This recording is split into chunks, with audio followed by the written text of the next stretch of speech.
This is the public domain novel, The Mystery of Edwin Drood, written by Charles Dickens.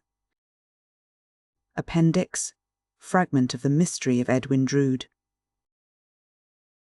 When Forster was just finishing his biography of Dickens, he found among the leaves of one of the novelist's other manuscripts certain loose slips in his writing, on paper only half the size of that used for the tale, so cramped, interlined, and blotted as to be nearly illegible.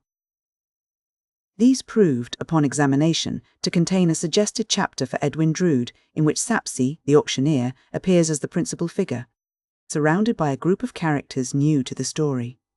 That chapter, being among the last things Dickens wrote, seems to contain so much of interest that it may be well to reprint it here. E.D. H.O.W. Mr. Sapsea, ceased T.O.B.A., a member OFTH8CLUB, TOLDBY himself. Wishing to take the air, I proceeded by a circuitous route to the club, it being our weekly night of meeting. I found that we mustered our full strength. We were enrolled under the denomination of the 8 Club. We were 8 in number, we met at 8 o'clock during 8 months of the year. We played 8 games of 4-handed cribbage, at 8 pence the game. Our frugal supper was composed of 8 rolls, 8 mutton chops, 8 pork sausages, 8 baked potatoes, 8 marrow bones, with 8 toasts, and 8 bottles of ale. There may or may not be a certain harmony of colour in the ruling idea of this, to adopt a phrase of our lively neighbours, reunion. It was a little idea of mine. A somewhat popular member of the 8 Club was a member by the name of Kimber. By profession, a dancing master. A commonplace, hopeful sort of man, wholly destitute of dignity or knowledge of the world. As I entered the club room, Kimber was making the remark, and he still half believes him to be very high in the church. In the act of hanging up my hat on the 8th peg by the door, I caught Kimber's visual ray. He lowered it and passed a remark on the next change of the moon. I did not take particular notice of this at the moment, because the world was often pleased to be a little shy of ecclesiastical topics in my presence. For I felt that I was picked out, though perhaps only through a coincidence, to a certain extent to represent what I call our glorious constitution in church and state. The phrase may be objected to by cautious minds, but I own to it as mine. I threw it off in argument some little time back. I said, "Oh, you are glorious constitution in church and state." Another member of the 8 Club was Partry, also member of the Royal College of Surgeons. Mr. Partry is not accountable to me for his opinions, and I say no more of them here than that he attends the poor gratis whenever they want him, and is not the parish doctor.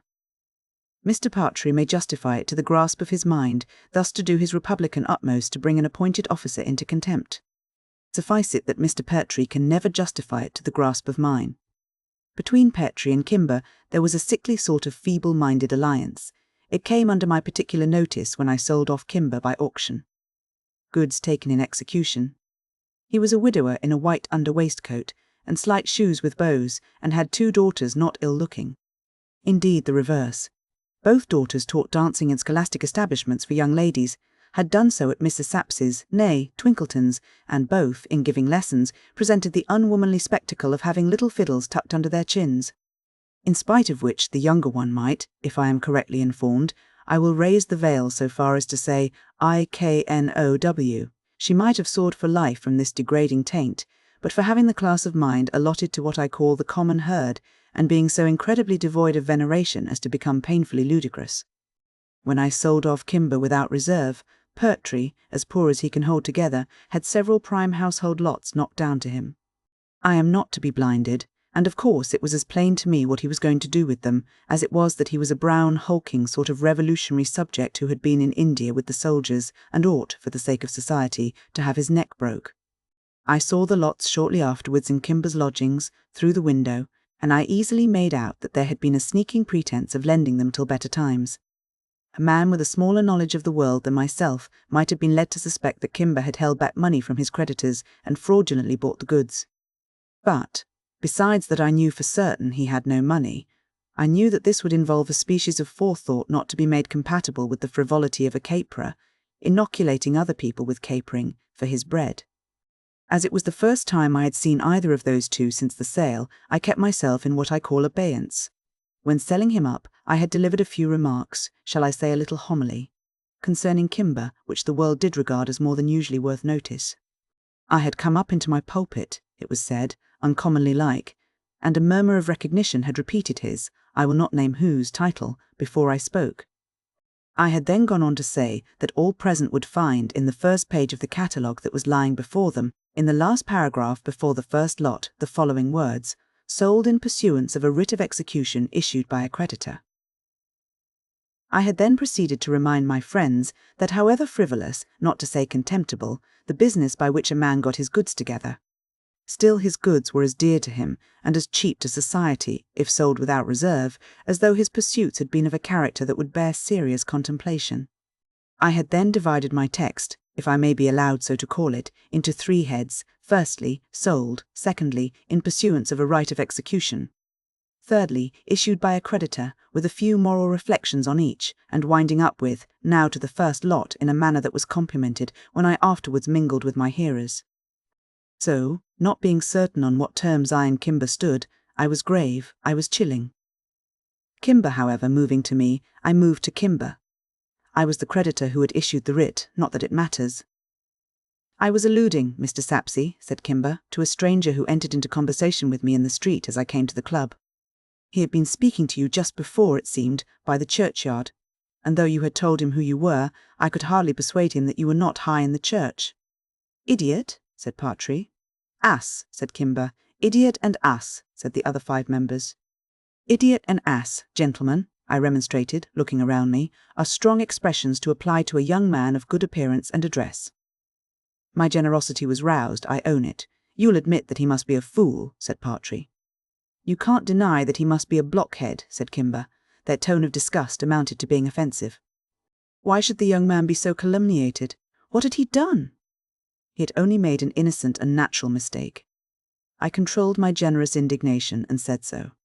Natural, repeated Kimber. He's a natural. The remaining 6 members of the 8 Club laughed unanimously. It stung me. It was a scornful laugh. My anger was roused in behalf of an absent, friendless stranger.